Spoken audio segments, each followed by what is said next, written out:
చదువుకున్నాము లేఖన భాగాన్ని. 5వ వచనం. ప్రభువు నీ కుడి పార్శ్వమందుండి తన కోపదినమున రాజులను నలగగొట్టును.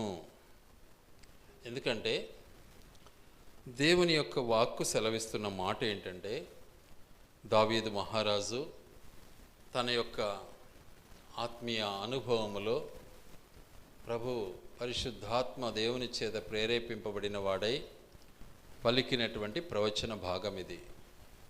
చాలా స్పష్టంగా ఉంది. ఏమంటున్నాడు ఇక్కడ? తన కోపదినమున రాజులను నలగగొట్టును, అన్ని జనులకు తీర్పు తీర్చును. ప్రభువు నీ కుడి పార్శ్వమందుండి. దేవుని యొక్క దినము, కోప దినము ఎలా ఉంటుంది అంటే, రాజులను సైతం ఏం చేస్తాడు? నలగొడతాడు. మరి ఈ సత్యాలన్నీ మీరు ఇప్పుడు చూస్తున్నారో లేదో నాది లేదు, నేనైతే చూస్తూ ఉండా కళ్ళతో. ఎందుకు అంటావేమో, ఈ రోజుల్లో జరుగుతున్నటువంటి పరిస్థితి ఇదే. నిన్న 12వ తేదీ ఎంతమంది సైన్యాధికారులు చనిపోయారు తెలుసా? ఒకసారి ఆలోచించాలి మనం. సైన్యాధిపతులు చనిపోయారు. ఇక ఆయన రాకడలో ఆయన యొక్క ఉద్దేశాన్ని బట్టి ఆయన కోపము చాలా చాలా ఉద్రేకంగా ఉంటుందన్నటువంటి సత్యాన్ని మనము గమనించాలి. మనం మర్చిపోకూడదు. ఆయన కోపము చాలా ఉద్రేకంగా ఉంటుంది. దానికి ఎవ్వరు తాల్జాలేరు, ఎవ్వరు ఆపలేరు, ఎవ్వరి చేత కాదు. ఆ దినాలను మనం ఇప్పుడు చూస్తూ ఉన్నాం. ఆ సమయాన్ని ఇప్పుడు మనం గమనిస్తూ ఉన్నాం. మీరు టీవీలు చూస్తారు, సెల్లు చూస్తారు. నేను వాటి ద్వారా చూసినోనే, సెల్లు ద్వారా. ఎందుకంటే కళ్ళకు కట్టినట్లు ఉంటాయి అవన్నీ. జరుగుతున్నటువంటి లైవ్ మనం చూస్తాం. గనుక దేవుని ఉగ్రత, దేవుని యొక్క కోపము రగులుకుంటుంది, రగులుతూ ఉంది. ఎవరి మీద, ఎలాంటి వారి మీద ఒకసారి జ్ఞాపం చేసుకుందాం. చూడండి దయచేసి, యెషయా గ్రంథం 1వ అధ్యాయం 23వ వచనం. యెషయా గ్రంథం 1వ అధ్యాయం 23వ వచనం. నీ అధికారులు ద్రోహులు, దొంగల సహవాసులు, వారందరూ లంచము కోరుదురు, బహుమానముల కొరకు కనిపెట్టుదురు, తండ్రి లేని వారి పక్షమున న్యాయము తీర్చరు, విధవరాండ్ర వ్యాజ్యము విచారించరు. ఎంత చక్కగా దేవుని మాటలు రాసి పెట్టాడు. ఆయన కోప దినమున, ఆయన ఉగ్రత దినమున వీళ్ళను వదిలిపెడతాడా? చూడండి, ఆలోచించండి. ఎందుకంటే దేవుని ఉగ్రత చాలా గొప్పది. ఆ కోపానికి ఎవరు తట్టుకోలేరు. రాజులు కాదు, రాజ్యాలు కాదు. ఎందుకంటే నిర్మాణకుడు ఆయన. వీళ్ళంతా పైన పైన మేకపైన వాళ్ళే, మిగతా వాళ్ళంతా ఆయన నిలబెట్టింటే నిలబడ్డారు అంతే. ఎవరైనా కావచ్చు, ఏ దేశమైనా కావచ్చు. ఒక భారతదేశం అని కాదు, ఏ దేశమైనా సరే, అన్ని దేశాలు ఆయన ఆధీనంలోనే ఉన్నాయి. సర్వ సృష్టికర్త ఆయన. లోక రక్షకుడు ఆయన. లోకాన్ని శాసించేవాడు ఆయన. లోకాన్ని నిర్మించిన వాడు ఆయన. లోకము ఆయన చేతిలో ఉంది. ప్రజలు తెలుసుకోవటంలే. ప్రజలు అనుకుంటున్నారు నా చేతిలో ఉంది అని. ఏ దేశ ప్రధాని కానీ, ప్రెసిడెంట్ కానీ ఏమనుకుంటారు? నేను అనుకుంటారు. కానీ ఆయన చేతిలో ఉంది. ఆ పదవి ఆయనే ఇచ్చాడు. ఇది గ్రహించటంలే ప్రజలు. గనుక ఎలాంటి వారు ఉన్నారు ఇప్పుడు? అధికారులంతా దొంగలుగా ఉన్నారు, ద్రోహులుగా ఉన్నారు, లంచగొంటిగా ఉన్నారు, ప్రతి ఒక్కరి దగ్గర, వాడు బీదోడు కానీ ఎవడనే కానీ వాడి దగ్గర చేయి చాపి అడక్క తినేవానిగా ఉన్నాడు. ఈరోజు అదే ఉంది పరిస్థితి. వాడు ఎటన్నా సావని, నాకు లంచం కావాలా అంటే వాడు భిక్షం ఎత్తుకుండేవాడైనా సరేలే పర్లే, కానీ వాడు మాత్రం లంచం ఇవ్వాలి నీకు. అట్లా తయారైపోయింది ఇప్పుడు రాజ్యం. దేవుని మాట చాలా స్పష్టంగా ఉంది, సుస్పష్టత, ఏమాత్రం కూడా పొల్లు పక్కకు వెళ్ళటంలే. ఈరోజు దేశం అదే, మన దేశమే కాదు, అన్ని దేశాలు అలాగే ఉన్నాయి, ప్రతి దేశం అలా ఉంది. ఇక చెప్పాలి అంటే 24వ వచనం, కావున ప్రభువును ఇజ్రాయేలు యొక్క బలిష్ఠుడును సైన్యములకు అధిపతియు నగు యెహోవా ఇలాగు అనుకొనుచున్నాడు, ఆహా, నా శత్రువులను గూర్చి నేనికను ఆయాసపడను, నా విరోధుల మీద నేను, చూసారా, నా విరోధుల మీద నేను పగ తీర్చుకొందును. దేవాది దేవుడు, ఇజ్రాయేలు దేవుడు, పరిశుద్ధ దేవుడు, అబ్రహాము దేవుడు, ఇస్సాకు దేవుడు, ఇజ్రాయేలు దేవుడు, సృష్టికర్త అయినటువంటి మన దేవుడు, పరిపాలకుడు, రాజుల రాజు, ప్రభువుల ప్రభు. ఆయన సెలవిస్తున్నటువంటి మాట చాలా స్పష్టంగా ఉంది. ఏమంటున్నాడు? నా కోపదినమున రాజులను నలుగగొట్టెదను అంటున్నాడు. కోపదినమున రాజులను నలుగొట్టు. ఈరోజు ఎంతమంది రాజులు చనిపోయారు ఒకసారి ఆలోచించాలి. ఏ రీతిగా చనిపోతున్నారో అది కాదు, ఏదే రీతిగానైనా చనిపోతూనే ఉన్నారు.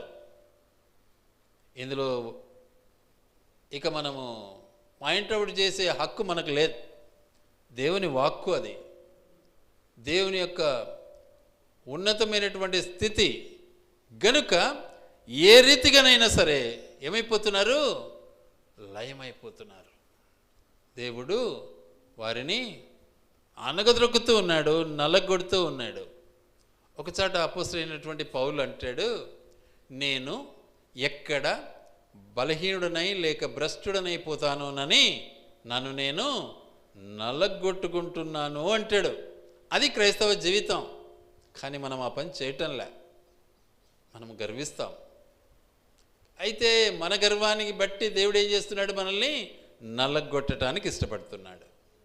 దేవుడు వదిలిపెట్టాడు. ఎందుకంటే ఆయన మనకు ఒక మంచి తరుణాన్ని ఇచ్చాడు. మారు మనసు పొందాలి, పాప క్షమాపణ పొందాలి, రక్షణ పొందాలి, నీకు తీర్పు ఉండదు, పరలోక రహస్యం నీకు ఉంటుంది. కానీ మారు మనసు పొందినామంటాం, మోసం చేస్తూ ఉంటాం. మారు మనసు పొందినామంటాం, పాపం చేస్తూ ఉంటాం. మారు మనసు పొందినామంటాం, అబద్ధం ఆడుతూ ఉంటాం. మారు మనసు పొందినామంటాం, అసూయ కలిగి జీవిస్తాం. మారు మనసు పొందినామంటాం, అన్యాయం చేస్తూనే ఉంటాం. మారు మనసు పొందినామంటాం, ఓర్వలేనితనం మనలో ఉంటుంది. కాబట్టి ఏం చేస్తాడు? నలగొడతాడు. ఏం ముద్దు పెట్టుకోడు, ఎవరిని ముద్దు పెట్టుకోడు. ఇది ఆయన రాకడ సూచన. కళ్ళతో ఇప్పుడు మనం చూస్తూ ఉన్నాం. దేశాలు ఏమైపోతున్నాయి? కాలిపోతున్నాయి. ఏమంటారు? ముక్కలు అయిపోతున్నాయి. అమెరికా, ఇంకొకటి ఏంటి అది, ఉక్రెయిన్, ఏమైనాయి? నాశనం అయిపోతున్నాయి. ఇంతవరకు ఇంకా ఆగలే, అది ఇంతవరకు ఇంకా ఆగలే. ఇప్పుడు పరిస్థితి ఏంటి?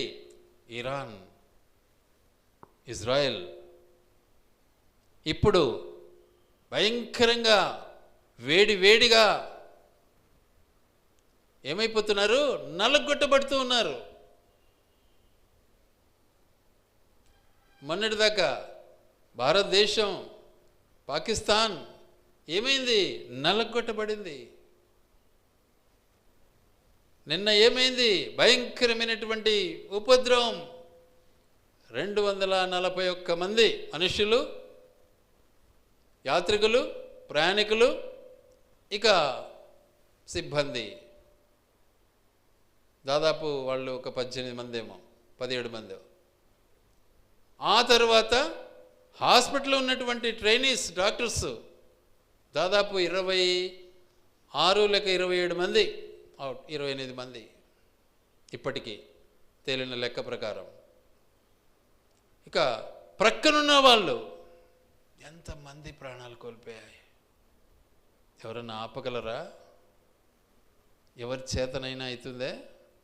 ఎవడు ఆపలేడు. దేవుని యొక్క ఉగ్రతను ఎవడు ఆపడానికి వీలు లేదు. ఊరికి అనవసరంగా వీడు తప్పు చేశాడు, వాడు తప్పు చేశాడు, ఒకని మీద ఒకడు నెపం మోపుకుంటూ ఏం చేస్తున్నారు? ఒకరినొకరిని హింసించుకుంటూ నిజంగా పాపాన్ని పెంచుకుంటూ ఉన్నారు లోకం ఈరోజు. ప్రభువుని అంగీకరించలే. దేవుని యొక్క ఉగ్రత అలా ఉంటుందని దేవుడు చాలా స్పష్టంగా మాట్లాడుతున్నాడు. ఎందుకంటే పాపము దేవునికి ఇష్టమైంది కాదు. పాపమును దేవుడు ప్రేమించడు, పాపిని ప్రేమిస్తాడు. ఎప్పుడు? ఒప్పుకుంటే. పాపాన్ని ప్రేమించలే దేవుడు, పాపిని ప్రేమిస్తున్నాడు. కాబట్టి ఎందుకు? ఆయన తయారు చేశాడు మనిషిని, పాపానికి బానిస అయిపోయాడు, కనికరిస్తూ ఉన్నాడు, దయదలుస్తూ ఉన్నాడు. ఆయన మన కొరకు వచ్చాడు, ఆయన తన ప్రాణం ఇచ్చాడు. కాబట్టి పాపిని కరుణించడానికి ఇష్టపడుతున్నాడు దేవుడు. అందుకనే ఆయన ఏం చేస్తున్నాడు? సరిహద్దులను, ఇక రాజులను, గొప్ప గొప్ప వాళ్ళని అందరినీ కూడా ఏం చేస్తున్నాడు? నలగొడుతున్నాడు. ఎవడు ఆపగలడు? ఎవడు ఆపగలడు? ఎవ్వని చేత కాదు. గనుక మనం గ్రహించాలి. అందుకే దాన్ని చూసి ఏం చేస్తున్నాడు? బాధపడుతూ ఉన్నాడు ఆయన. అందుకే అంటాడు, నా ఉగ్రతను కుమ్మరిస్తాను అంటాడు. చూడండి, హోషేయ గ్రంథం హోషేయ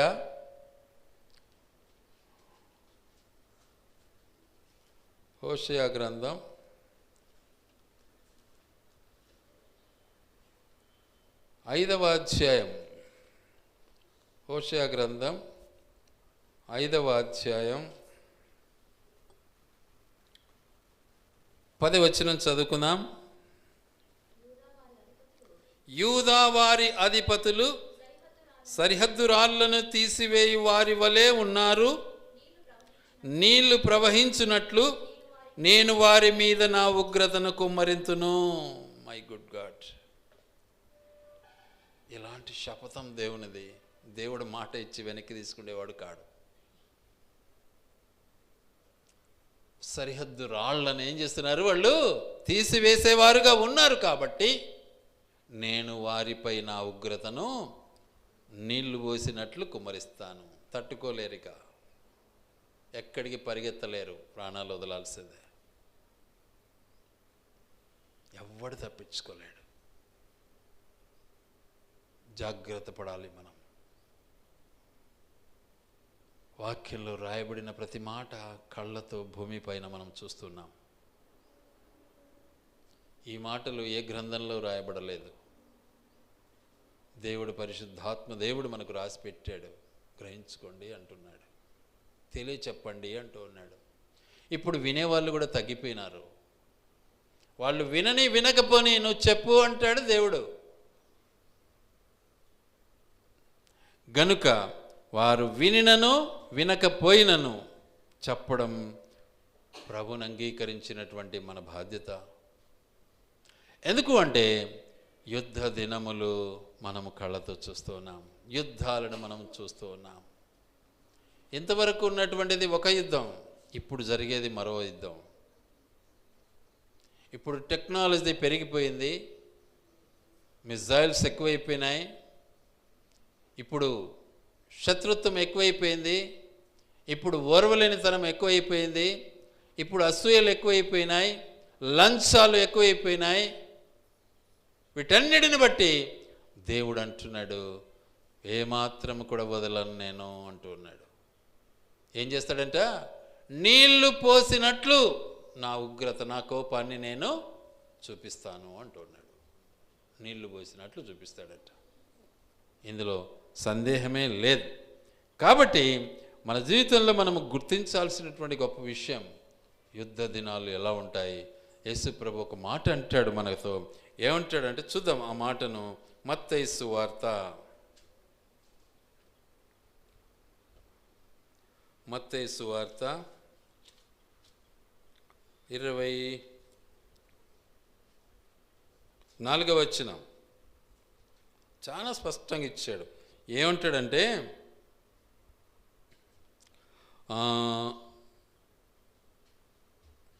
3వ వచనం నుంచి చదువుకుందాం. ఆయన ఒలీవల కొండ మీద కూర్చుండి ఉన్నప్పుడు శిష్యులు ఆయన యుద్ధకు ఏకాంతముగా వచ్చి, ఇవి ఎప్పుడు జరుగును? నీ రాకడకును ఈ యుగ సమాప్తికిని సూచనలేవి? మాతో చెప్పుమనగా, యేసు వారితో ఇట్లనెను, ఎవ్వడును మిమ్మును మోసపరచకుండా చూచుకొనుడి. అనేకులు నా పేరిట వచ్చి నేనే క్రీస్తునని చెప్పి పలువురిని మోసపరచెదరు. ఈరోజు చాలా మంది భక్తులు ఎక్కువైపోయినారు. అసలైన భక్తుడు ఎవడో మరి తెలియదు, దేవుడికి తెలుసు. స్వస్థత భక్తులు కొందరు, ప్రవచనాల భక్తులు కొందరు, రకరకాల భక్తులు అయిపోయినారు ఇప్పుడు. ఇంకన్నీ నేను చెప్పనక్కర్లే, చాలా ఉన్నాయి రకాలు. కానీ నిజమైనటువంటి భక్తి దేవునికి అవసరం. ఎలాంటిది అది? ఎలాంటిది? కీర్తనకారుడు ఒక మాట అంటాడు. ఎలాంటి భక్తి కావాలి దేవునికి? 51వ కీర్తన 17వ వచనం. 51:17.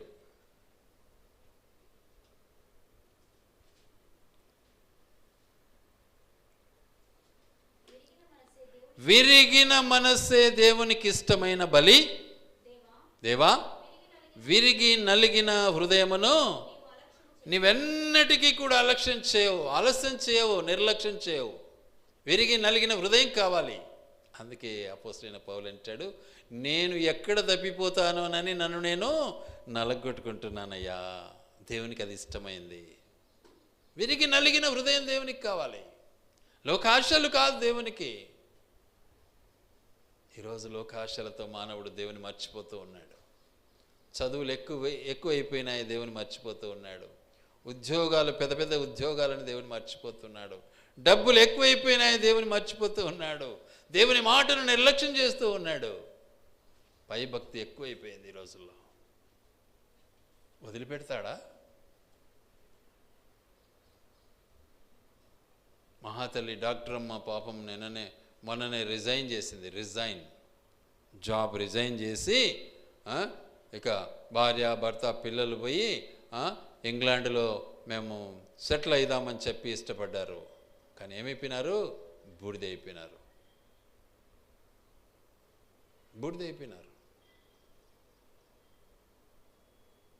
మన బ్రతుకంతే. గ్రహించాలి మనం. దేవుడు ఉన్నాడు మనకు, సృష్టికర్త మనకున్నాడు. ఆయన మాటకు మనం విధేయులం కావాలి. ఆయన మాటను మనం అంగీకరించకపోతే ఎప్పుడు సుఖాన్ని కోరుకుంటే బ్రతుకైతే నిత్య నరకం మనకు తప్పదు. యేసుప్రభు సుఖం అనుభవించి పరలోకం చేరాడా? పాప పరిహారార్థ బలిగా ఆయన బలియాగము చేయబడి, తన రక్తాన్ని చిందించి సమాధి చేయబడి మృత్యుంజయుడై పరలోకం చేరాడు. మనం కూడా అది నేర్చుకోవాలా. మన బ్రతుకు కూడా అది అవసరం. మన బ్రతుకు ఎంతైనా అవసరం. అలా మనము అనుభవించలేకపోతే మనము దరిద్రులమైపోతాము. మనము చీకటి వారమైపోతాము. పరలోక రాజ్యం మనకు దక్కదు. ఎందుకంటే ఈ భక్తి వల్ల పరలోక రాజ్యం చేరలేం మనం. ధనవంతుడు కూడా పరలోకం చేరాలని ఇష్టపడ్డాడు. మందిరానికి వచ్చేవాడు, వారానికి 2 సార్లు ఉపవాసం ఉండేవాడు, కానుకలు ఇచ్చేవాడు, దశం భాగం ఇచ్చేవాడు, వానిలాగలేని వీనిలాగలేని విర్రవీగేవాడు, భక్తి కలిగిన వాడు. కానీ ఎక్కడికి పోయాడు? అగ్నిగుండానికి వెళ్ళాడండి. చూసుకోండి ఒకసారి. మన భక్తి ఎలాంటిదే అయితే మనం కూడా అగ్నిగుండానికి వెళ్ళవలసి ఉంటుంది. కానీ మరి పరలోక రాజ్యానికి ఎవరు వెళ్ళారు? ఎంతో దరిద్రుడుగా ఎంచబడినటువంటి లాజరు వెళ్ళాడు. ఎందుకని? దరిద్రతను అనుభవించాడు, గర్వించలే, వరువులెంతన మతంలో లేదు, అసూయతంలో లేదు, పడిపోయిన స్థితిని అనుభవించాడు, దీనుడయ్యాడు, కడు దీనుడుగా పరలోక రాజ్యానికి వారసుడయ్యాడు. కుక్కలు తన కురుపులు నాకాయి అని ఉంది. వాట్ యు మీన్ బై కుక్కలు తన కురుపులు నాకాయి అంటే ఏంటిది అర్థం? చిల్లర, ఇరుగు పొరుగు, కుక్కలు లాంటి బ్రతుకులు వీని చూసి ఓర్వలేని వాళ్ళు. సహించిన వాడు, వాళ్ళు ఎలా అన్నా ఉండని, నాకు అవసరం లేదు, నేను నా ప్రభువులో జీవించాలి అని దీనుడుగా జీవించిన వాడు. నేను అదే చెప్తూ ఉంటాను అప్పుడప్పుడు. వాళ్ళందరితో మనకు అవసరం, మనము కరెక్ట్ నిలబడేది నేర్చుకుందామని.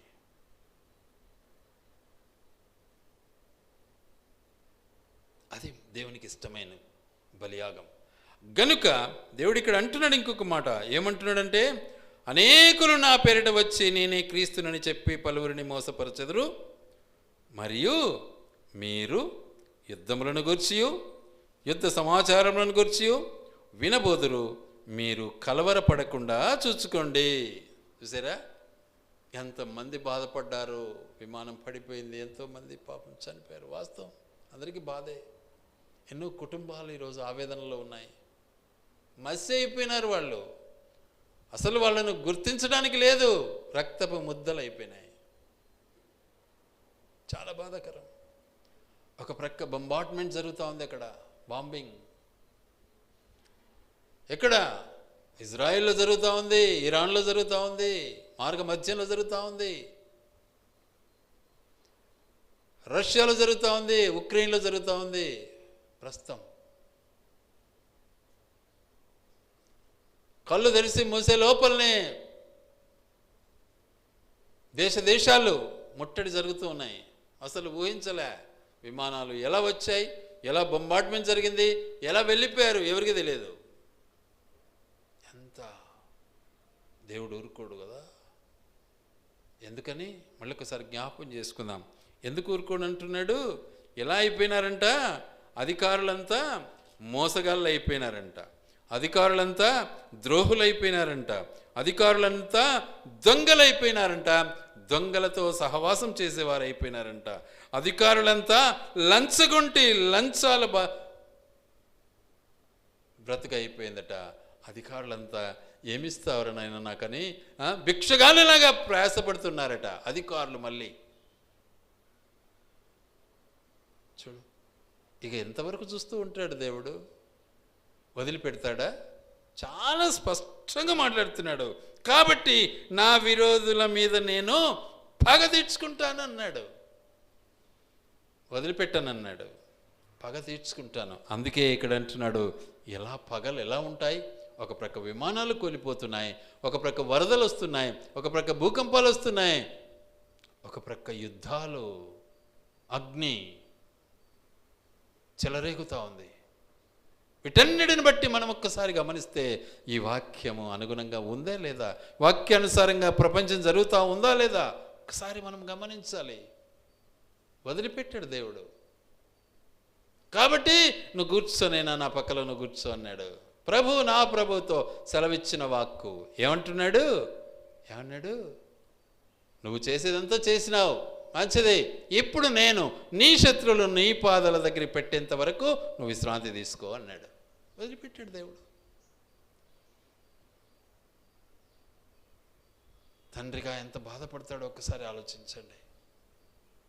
ఈరోజు బిడ్డలు సరిలేకపోతే, పిల్లలు సరిలేకపోతే తల్లిదండ్రి ఎంత బాధపడతారు? బాధపడరా?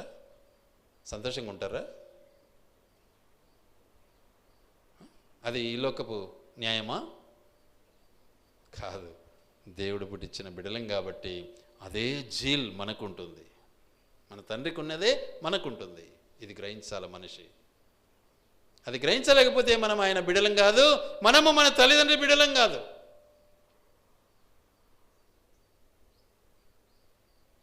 అది దేవుని యొక్క ఉద్దేశం. అందుకని వాక్యం చాలా స్పష్టంగా చెప్తా ఉంది. ఏమన్నాడు అక్కడ?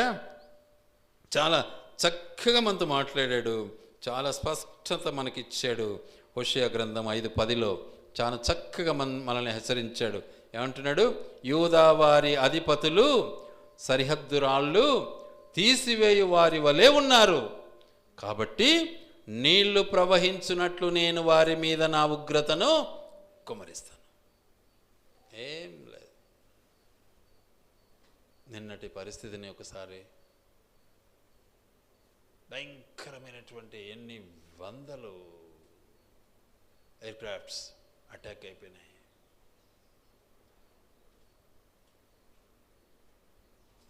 కాబట్టి దేవుని యొక్క వాక్కును మనం మర్చిపోకూడదు. దేవుడు మనతో మాట్లాడుతూ ఉన్నాడు, హెచ్చరిస్తూ ఉన్నాడు. మన యొక్క జీవన శైలి ఎలా ఉండాలి, దీనులమై జీవించడం నేర్చుకోవాలి. అందుకే ఇక్కడ అంటాడు ఒక మాట చూడండి, యెషయా గ్రంథం 3వ అధ్యాయం, యెషయా గ్రంథం 3వ అధ్యాయం 14 నుంచి చదువుకుందాం. యెహోవా తన జనుల పెద్దలను వారి అధిపతులను చూసారా, వదిలిపెడుతున్నాడా? యెహోవా తన జనుల పెద్దలను వారి అధిపతులను విమర్శింపవచ్చుచున్నాడు. ఏమి వదిలేస్తాడా? అధికారం మాకుంది అని నువ్వు ఎన్ని చేస్తే మాత్రం ఎంతవరకని చూస్తాడు? ఆయన పుట్టించిన జనులం మనము. ఆయన న్యాయ విధిని మనం ఉల్లంఘిస్తే ఆయన వదులుతాడా? ఆయన ఊరుకుంటాడా? ఆలోచించండి ఒకసారి. వదిలిపెట్టాడు సుమా, ఎన్నటికీ వదిలిపెట్టాడు. ఆ తర్వాత ఏమంటున్నాడు? మీరే ద్రాక్షాల తోటను తినివేసితిరి, మీరు దోచుకొనిన దరిద్రుల సొమ్ము మీ ఇంటిలోనే ఉన్నది, నా ప్రజలను నలగొట్టి మీరేమి చేయుదురు, బీదల ముఖములను నూరి మీరేమి చేయుదురు అని ప్రభువును సైన్యములకు అధిపతియునగు యెహోవా సెలవిచ్చుచున్నాడు. చూడు ఎంత స్పష్టంగా మాట్లాడుతున్నాడండి దేవుడు. ఎప్పుడు మనం గ్రహిస్తాం ఈ సత్యాలన్నీ? వీటిని ఎప్పుడు తెలుసుకుందాం?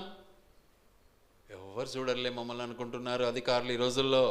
మాది సాగిందిలే అనుకుంటున్నారు ఈ రోజుల్లో. రకరకాల డిపార్ట్మెంట్, రకరకాల అధికారులు చిన్నోళ్ళనందరినీ చిన్నచూపు చూస్తూ ఉన్నారు ప్రజలను. వదులుతాడా? వదలడు. ఇంకేమంటున్నాడు ఇక్కడ? మరియు యెహోవా సెలవిచ్చినదేమనగా, సియోను కుమార్తెలు గర్విష్ఠురాండ్రై మేడ చాచి నడుచుచు, వరచూపులు చూచుచు, కొలుకుతో నడుచుచు, తన కాళ్ళ గజ్జెలను మ్రోగించుచున్నారు. ఎట్లున్నారు ఇప్పుడు అక్కగారంతా? ఎంత భయంకరంగా తయారైపోతున్నారు.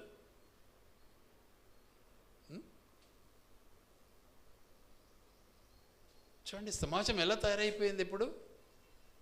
ఇంకేమంటున్నాడు? కాబట్టి ప్రభు సియోను కుమార్తెలను నడినెత్తిని బొడి చేయును, యెహోవా వారి మానమును బయలుపరచును.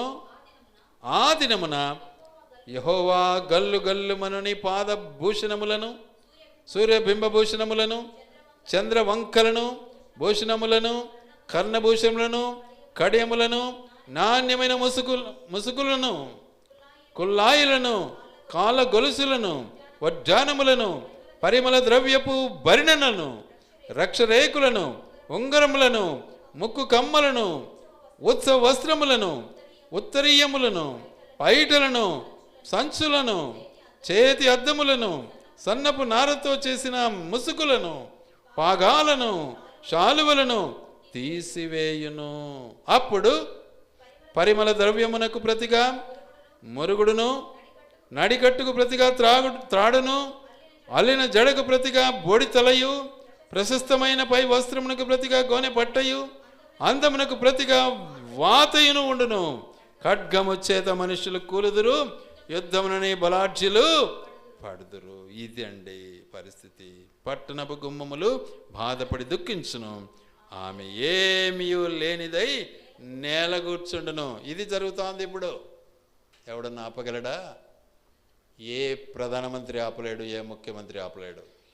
దేవుని ఉగ్రత ఇది. వ్రాసిన మాటలు నెరవేరక తప్పవు. ఇప్పుడు ఇవి జరుగుతున్నాయో లేదో ఒక్కసారి ఆలోచించండి. మరి మనం గమని కూర్చోండి.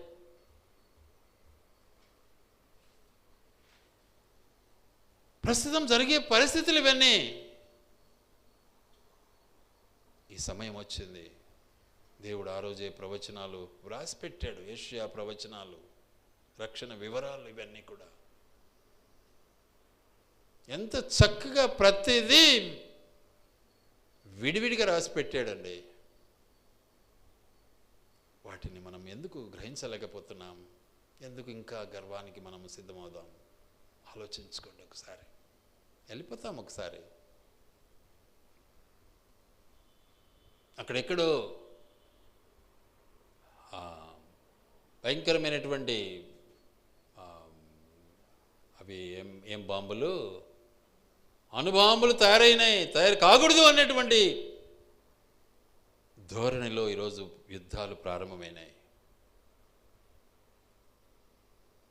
ఒక్క అణుబాంబు పడితే ఒక దేశం అవుట్.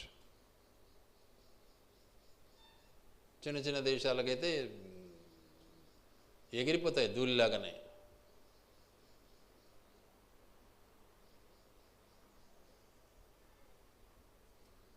కాబట్టి దేవుని వాక్కు చాలా స్పష్టంగా ఉంది. నిజంగా ఇప్పుడు జరిగే స్థితిని బట్టి ఈ డైలీ మనము మరి ధ్యానించే వాక్య భాగం ఎంత స్పష్టంగా కరెక్ట్గా సమయానికి ఈ మాటలు దేవుడు తీసుకొచ్చాడు మన ముందు.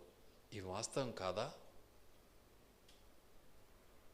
కాబట్టి గమనిద్దాం, దేవుని వాక్యాన్ని ధ్యానిద్దాం, దేవుని వాక్యానికి లోబడదాం, దేవుని యందు మనం విశ్వసిద్దాం.